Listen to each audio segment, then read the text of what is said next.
Good evening, ladies and gentlemen. You are listening to the Hour of the Time, and I'm Michelle.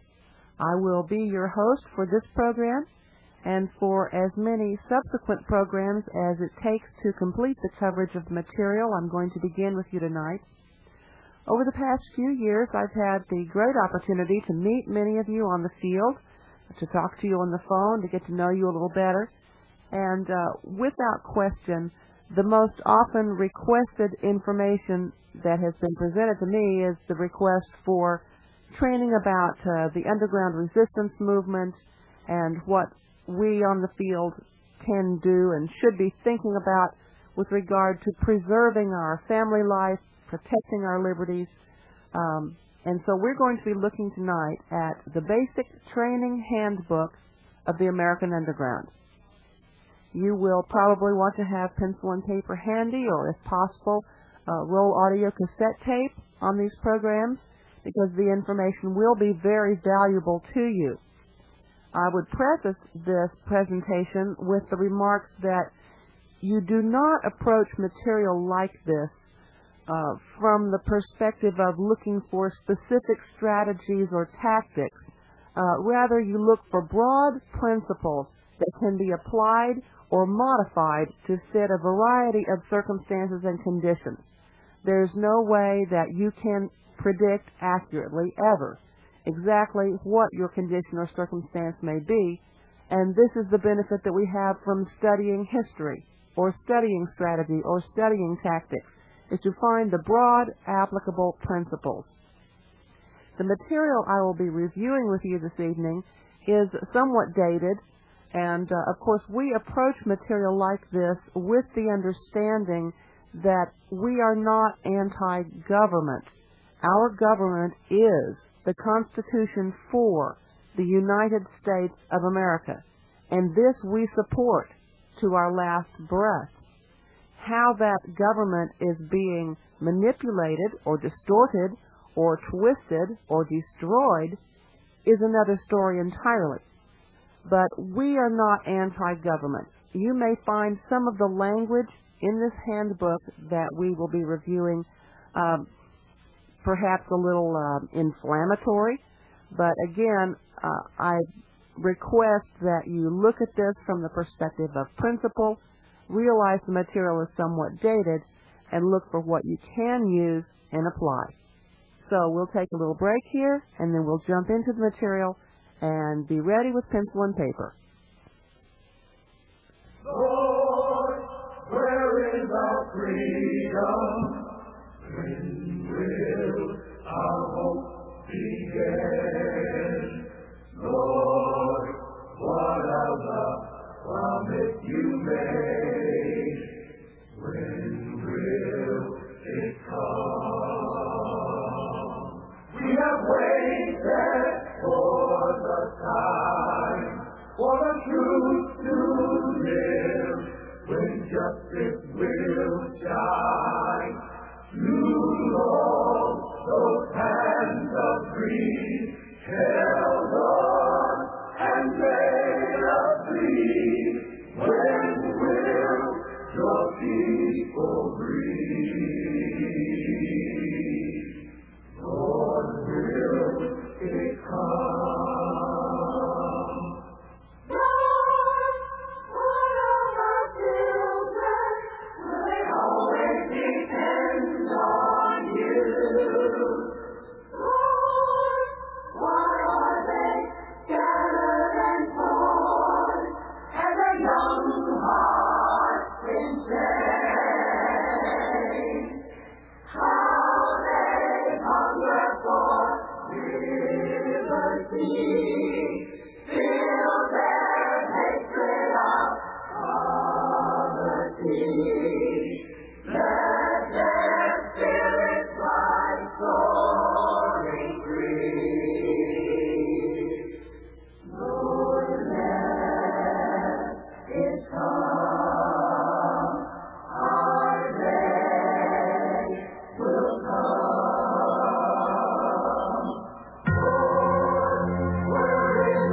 The Basic Training Handbook of the American Underground. American Underground. Is this the name of a new organization? Is it politically to the right or left? How can the term be applied to any activities presently within the United States? Underground is generally defined by most dictionaries as a secret organization fighting established government or occupation forces. 200 years ago, many underground groups were in existence to fight for the cause of freedom. Members of one well-known fraternal organization met, conspired, and perpetrated the act of dumping tea into the Boston Harbor. This is but one example of many underground activities of that time in history. Since that time, and particularly within the last few decades, various groups and organizations have come and gone. Usually served by a biased news media, these groups came into existence as a vehicle to fight what their leaders and membership considered to be paramount of the social ills at hand. Although having their own identities as to enemies to fight, they usually centered around governmental activities that have resulted in unbelievable taxations and encroachment of personal liberty. These underground groups have existed largely as small autonomous organizations with their leadership confined to their local area. Tries at national leadership have been made with varying degrees of success. No one leader has yet reached the level of omnipotence. Perhaps this is largely due to the quality of the general membership. Proponents of individual freedom seem to be the last to be motivated by herd instincts. The more professional underground groups have had membership training programs of varying degrees. The training lessons reproduced in this manual have been in existence for many years and have been modified and used by several groups. The original authorship remains unknown. Capabilities of underground warfare. The capabilities of underground warfare depend on many different factors, such as the size of the area involved, type of terrain, density of population, anti-guerrilla activities, and many other factors. Most important of all is the degree of freedom afforded the civilian population. Cuba serves as an example. When Castro was in the mountains fighting Batista, his band was in constant contact with the civilian population. From them he received information, warning of approaching troops, food, and supplies. The fact that civilians were allowed to travel at will in the foothills made it possible for Castro agents and new recruits to move in disguise to and from his mountain retreat. After Castro came to power and anti-Castro guerrillas were in the mountains, the situation was much different. Castro cleared the no-man's land. Thus isolated, the anti-Castro forces could not smuggle in supplies or new recruits. They were deprived of the guerrillas' best means of obtaining information and advance warning of enemy attacks. Another comparison can be made between the Nazi conquest of France and the Chinese communists in Tibet. Although the Germans were often brutal, they did at times display an unexpected degree of chivalry and a sense of fair play.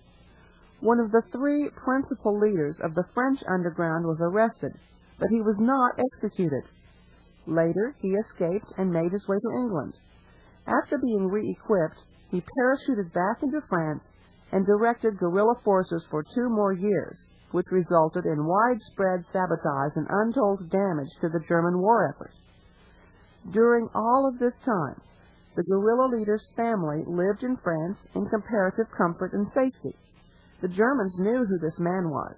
They knew where his wife and 7 children lived. They could have had his family as hostages and threatened to torture them unless he surrendered, but they did not.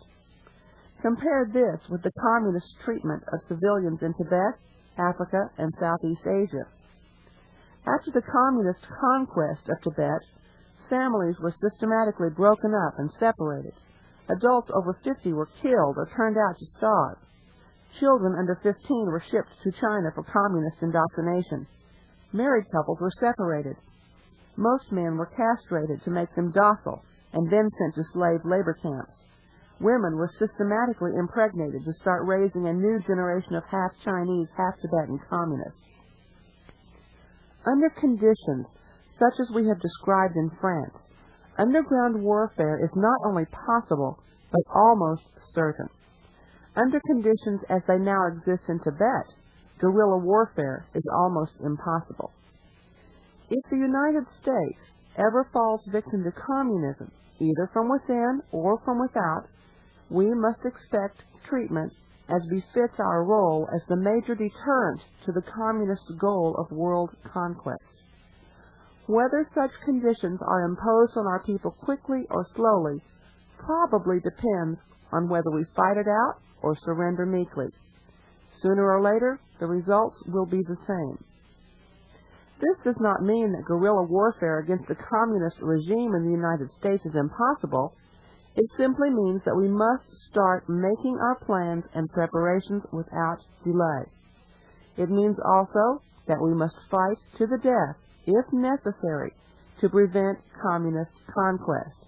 We must not wait until all hope of victory is gone before we start to fight back.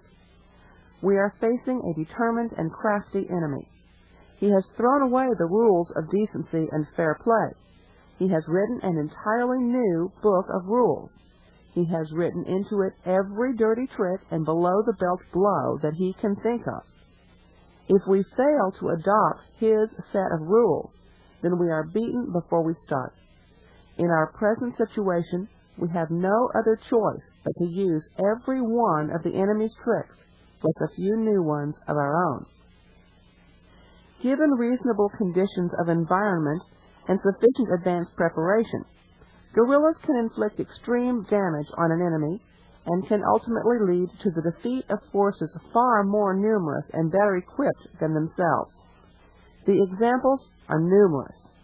Lawrence of Arabia brought about the eventual defeat of Turkey with bands that never totaled over 1,000. For 2 years during the Boer War, a small band of Boer guerrillas held down 250,000 British troops. In Palestine, a handful of fanatics were able to dissipate the strength of an army corps. During World War II, Germany lost as much or more material to guerrilla and underground forces as it did to conventional armies. In one period of just 7 hours, the Russian guerrillas made over 1,000 separate raids against German forces and installations. Just imagine the number of troops that would be required to guard against such widespread guerrilla warfare. The French armies in Vietnam were more numerous, better equipped, and more skillful at conventional warfare, yet they were ultimately defeated by ragged and illiterate natives that drifted around their outposts and between their lines like smoke through screen wire. The total cost of equipment and supplies by enemy forces in Laos would probably not exceed $500,000. The U.S. has spent over 1,000 times that amount on economic and military assistance and is still losing that country to communism. Castro guerrillas were still outnumbered 1,000 to 1 by the regular army on the day that Batista fled Cuba. The communists think they have a monopoly on guerrilla warfare. We can show them differently. Ever hear of the great American sense of humor? In no other country is the practical joke so widely appreciated or so ingeniously applied as it is in the United States. Sabotage is nothing more than the practical joke carried to its ultimate extreme. We doubt that the communists can even imagine what they would be up against if they tried to put an occupation army in North America. During World War II, the German occupation army in Norway numbered 1 German for every 18 Norwegians, yet the German troops hardly dared walk the streets at night. German forces occupied Denmark with an average of 6 Germans per square mile, and even though the civilians of that country had few arms of their own, the Germans never completely stamped out the underground activity. Together with our Canadian allies, we number over 300 million and occupy a land mass of over 8 million square miles. It is estimated that the civilian population of the United States alone has in its possession over 60 million rifles, shotguns, and pistols. If this figure sounds like an exaggeration, just consider the fact that Winchester Arms Company has manufactured 3.5 million rifles of one single model. At the present time, it is estimated that the hardware, sporting goods stores, and the people themselves have on hand over 4 billion rounds of ammunition. No wonder the communist sympathizers in this country want us Americans to disarm ourselves through restrictive anti-gun laws. Under the present circumstances, the occupation of North America alone would require an armed force 10 times greater than the total standing armies of Russia and China combined. Of course, they might raise an army sufficiently large, but if they sent their armies over here, who would keep control over their own peoples at home? We're sure the communists are well aware of these facts. It is the American people who fail to realize their own strength. The time may come when communist infiltrators within our government succeed in getting a law passed which would require civilians to register or turn in their firearms. If such a time comes, it is the duty of every patriotic American to do just the opposite. Hide your weapons away. To surrender your arms is to surrender your liberty, and most probably your lives as well. Even after a possible atomic holocaust, there will still be enough of us left to protect our constitutional republic and pass the precious gift of freedom on to future generations, if we are prepared. Perhaps the greatest guerrilla fighters of all time were the American Indians. They lost their battle against the white men not because of poorer weapons or lesser numbers, but rather because they did not realize their danger soon enough and take action while victory was still possible. They also spent considerable time fighting among themselves. If we lose our battle against communism, it will likely be for the same reason. Strategy of guerrilla warfare. In its strategy, technique, and operation, guerrilla warfare is almost the exact opposite of conventional warfare. Conventional warfare is designed to bring the greatest possible concentrations of power to focus at the proper time and place by which the enemy forces can be overwhelmed, defeated, and captured. Guerrilla warfare must be conducted as to cause the greatest possible dispersion of guerrilla forces. F.O. Mich, Chief of Secret Service for General de Gaulle's Free French Forces, has written as follows. In normal war, the objective is perfectly clear: the destruction of the enemy in battle. The battles of underground warfare, if they can be so called, have a totally different character. There is no battlefield in the proper sense of the word, and not one large blow, but a number of small ones are struck ceaselessly in all directions and at all times. One might expect that guerrilla warfare would become less effective as the scientific and technical weapons of war become increasingly more powerful and more complicated. Exactly the opposite is true. Modern armies, like modern governments, have become so bureaucratic that their general commands are usually unable to make or change plans quickly and decisively. Straitjacketed as they are by rigid discipline, junior officers, smaller units, and even the individual soldiers are almost incapable of effective independent action. The guerrilla band, moving faster than the reaction time of conventional forces, may be compared to the small but agile matador that toys with an enraged bull. With every rush, the bull receives another painful jab.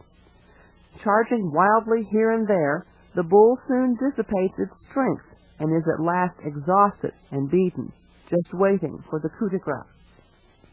Mich continues, without underestimating in any way the importance of large-scale employment of modern weapons, man remains the being whose soul brings life to the machine. Thus the individual combatant, completely disregarding all instinct of self-preservation, can easily succeed in destroying the most deadly and complicated engines of war. The history of the last conflict proves this clearly. Not only has guerrilla warfare survived into the era of airplanes, tanks, and massed armies, but in that era it has reached its highest development. Guerrilla strategy strives to overcome material superiority, not by the employment of more perfect material or by greater numbers, but rather by the use of superior intelligence, greater mobility, and the ultimate degree of courage. Whereas conventional forces try to maintain contact with the enemy, guerrilla forces strive to avoid contact.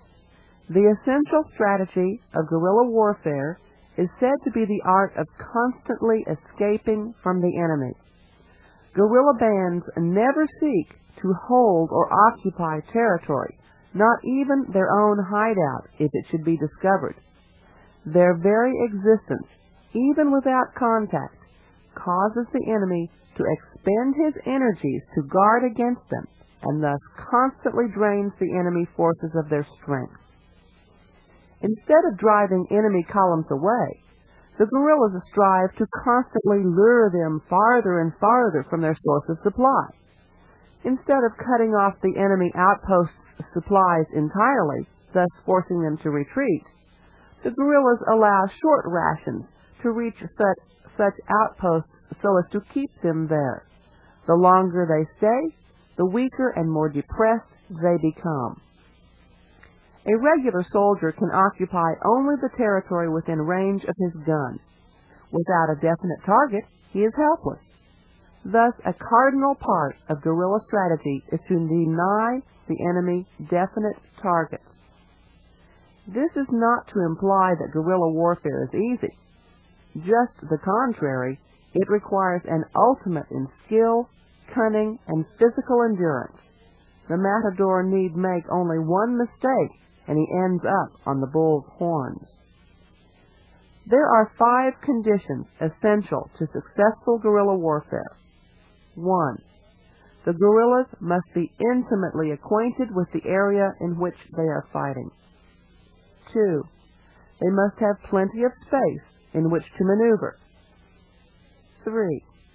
The tenacity, patriotism, and courage of the people must be such as to enable them to fight this type of war. 4. The war must last long enough to allow the underground movement to develop. And 5. The guerrilla forces must receive support from their regular army, from a foreign power, or from a wide cross-section of the general population.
ladies, I played that lovely song from Riverdance specifically for you, because I want you to take a moment and think about the men in your life, whether they're your husbands, your fathers, your sons, the men in your life with whom you've made an emotional investment. Consider for a moment the very real possibility that at some time in the future we may be separated from these wonderful men. They may be called out onto the field to do a job to fight for our liberty. Some of them may not ever come back. We must also consider the possibility that at some point in the future we might need to buy back their life, or to buy the information of their whereabouts. When you're living in a country that is occupied by the enemy, or in a cashless society, you will be reduced to trading on the black market, dealing with the enemy, or working strictly with the underground, and you must have precious metals to do this. There are very few marketable skills or service skills that we women have that are tradable in value to the equivalent of a human life. So think about the necessity of having precious metals on hand as a life preserver. The acquisition of precious metals in a household is not solely the purview of the male head of the house. All family members should take an active interest in acquiring precious metals against the advent of the cashless society, of the economic collapse, of the occupation of the country by enemy force. So without being fearful about this, just use a little common sense. If it's a possibility that you might need it, make that preparation now. We women are very good at preparing in advance. We just need to set our minds to it and take care of it.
Not the green.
The difference between the mercenary, foreign, invading soldier and the operatives of the underground is the courage of conviction and the moral high ground.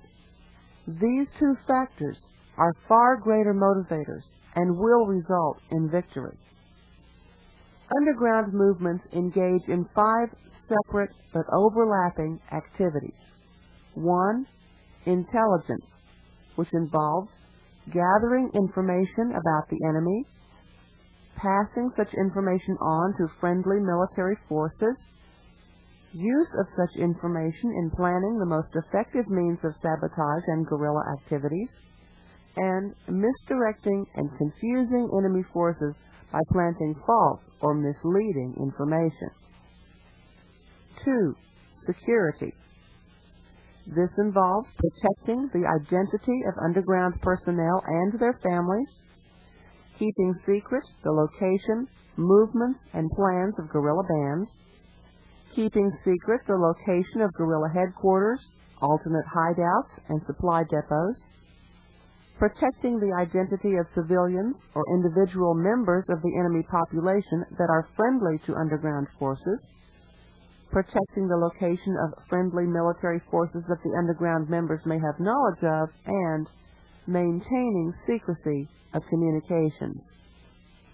3. Propaganda. This is used to convince underground forces themselves of the value of their efforts, the rightness of their cause, and the certainty of ultimate victory. To convince the civilian population that the underground members are true patriots, not bandits as the enemy will claim, and that it is the duty of the civilian population to render the guerrilla bands every possible assistance, even at certain risk to themselves. To convince enemy forces that they cannot win, to make them doubt the rightness of their own cause, to lower their morale, to confuse their thinking and misdirect their efforts. Propaganda is designed especially to counteract the enemy propaganda. And propaganda, directed to neutral forces and foreign civilians, urges them to join the fight in support of guerrilla forces. 4. Sabotage. This involves active sabotage, designed to destroy enemy resources, supplies, communications, and personnel, or passive sabotage, designed to slow production, misdirect shipments, lose critical machine parts, allow perishable merchandise to spoil, and so forth. Number 5. Guerrilla warfare. This involves delay enemy troop movements, scout his forces for information, destroy enemy scouts and patrols, ambush enemy columns, mine roads or buildings apt to be used by the enemy, trap or misdirect armored spearheads, raid enemy troops or installations, harass enemy flanks and support forces, cut supply lines, systematically snipe at the enemy officers and troops, deny the enemy use of certain roads, thus concentrating his forces for attack by friendly aircraft, ambush paratroop or amphibious landings of small parties, make the enemy chase you, thereby wearing his troops out and spreading them thin, give the enemy no peace, day or night, good weather or bad, kidnap high-ranking officers and hold them as protection against reprisals on friendly civilians, poison enemy water and food supplies, remove or destroy valuable equipment before it falls into enemy hands, dominate the open country and keep the enemy confined to his own well-guarded barracks, maintain continuous psychological pressure on enemy troops, keep them afraid, lonely, and uncertain, kill the enemy in every possible way, at every possible opportunity, recruit new band members and transport them to the band, maintain systems of supply and distribution, primarily by thefts from the enemy or raids upon his supply depot, secondarily from friendly armed forces or by a fair and equitable tax on the civilian population. Supply individual members with forged identity cards, travel permits, etc. At times, skilled guerrilla forces may even counterfeit money or manufacture their own weapons and explosives, assist in the escape of friendly prisoners held by the enemy, and cooperate to the fullest extent with any friendly military forces. Guerrilla warfare in North America. Should guerrilla warfare occur on this continent, we would certainly expect it to assume a different character than the guerrilla fighting of Vietnam or even the underground warfare of Europe. The character of the American people is such as to make widespread rebellion almost certain under any form of tyranny.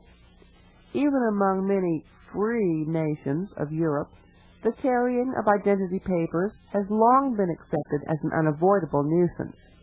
There are very few places in the world outside of the United States in which a person can travel for thousands of miles without first obtaining a passport or visa. Such things as travel permits and identity cards would be the very minimum action that a totalitarian government would insist on to help them control the population. Yet even this would be dramatic proof to the American people that they were no longer free. In other parts of the world, it has generally been found that 90% of the population will submit to occupation by enemy troops without fighting back until their own homes and families are actually attacked. There is every reason to believe that a much greater percentage of the American population would be ready to take up arms against a foreign invader or a communist-imposed government. We have already mentioned the large population and immense land mass that would be involved. Room to maneuver, as we have seen, is one of the necessities of successful guerrilla warfare. Throughout the United States, Canada, and Mexico, the wide variety of terrain and population density would lend itself naturally to unrelenting sabotage and guerrilla activity. We have also mentioned the role of surplus food and supplies in the support of underground warfare. Even after an atomic holocaust, it is hard to imagine a complete absence of surplus food, including both domestic and wild-growing plants, which the guerrilla bands could draw on for sustenance. In the United States proper, the transportation, highway, and road systems are in a completely different class from other areas which have experienced guerrilla warfare. Even in that part of Russia which was occupied by the Germans, the road system was comparatively primitive. Horse-drawn vehicles were common, and the large bulk of the people moved on foot.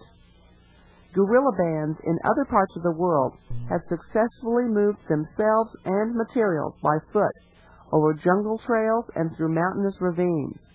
The distances involved, however, were comparatively small. Through the United States alone, there are literally millions of miles of roads, paved highways, blacktops, gravel roads, and dirt. How is an enemy to keep watch on all of this seemingly endless labyrinth of roads? To the average communist soldier, they would be as confusing as wilderness trails. In view of these differences, it may well be that guerrilla bands operating in the United States could use motor transportation and mechanized weapons to an extent which has not previously been possible in guerrilla warfare. Naturally, we cannot really know whether such fighting will ever be required of us. Neither can we know what kind of enemy we may have to fight or under what conditions. It may be that the guerrilla fighter of the North American continent will be best equipped with a camouflage suit, pack of survival rations, and an automatic rifle. On the other hand, it might well occur that the North American guerrilla will be best camouflaged while wearing a business suit and carrying a briefcase with a silencer-equipped pistol. These are things to consider. Think over now and prepare for the future.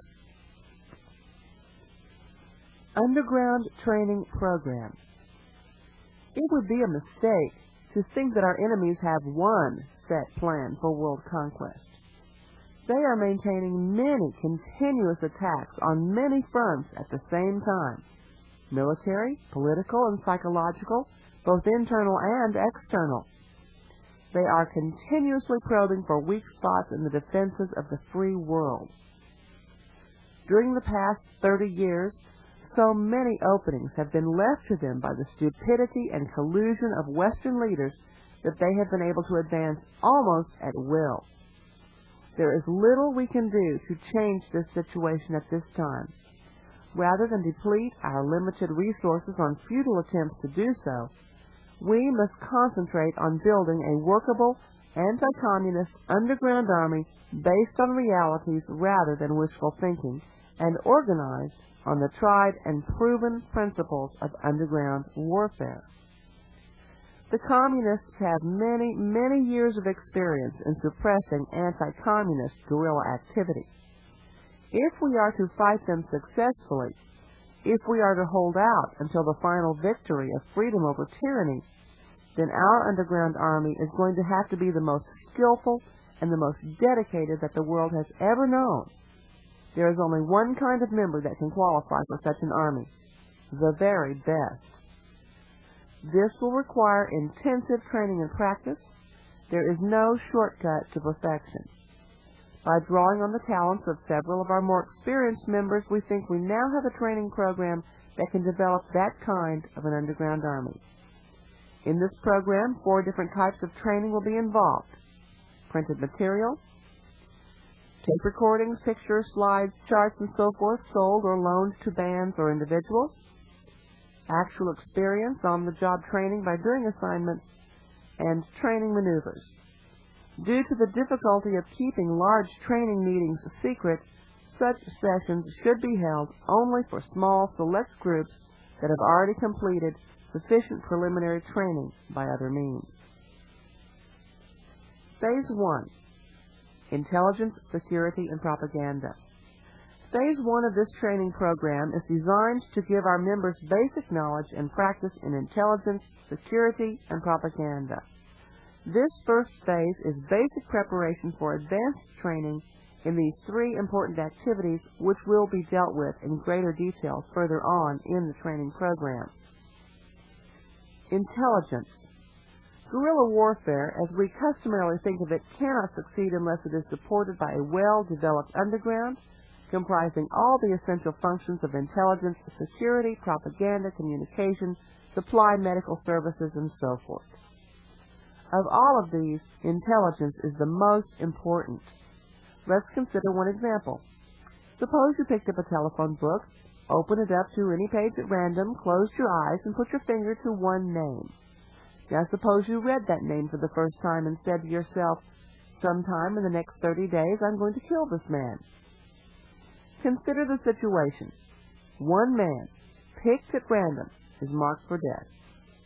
He might be the most powerful, the wealthiest, the most influential man in the city, but none of these things would help him in the least. He would be defenseless. Why? Because you would have one thing that he did not have: intelligence. You would know his identity, and he would not know yours. So long as that condition continued, there would be no possible way in which you could arrange an adequate defense against you. Exactly the same situation exists between ourselves and our communist socialist enemies. Our success will be directly proportional to our knowledge of them and inversely proportional to their knowledge of us. Whatever a member's principal job may be in the underground army, he must have a basic knowledge of intelligence techniques. This subject is therefore the first to be considered in our training program. And we will continue this in another episode of the Hour of the Time. I thank you for your attention and ask that you weigh these matters very carefully and think about them prayerfully. And until we meet again, may God bless you and God save the Republic.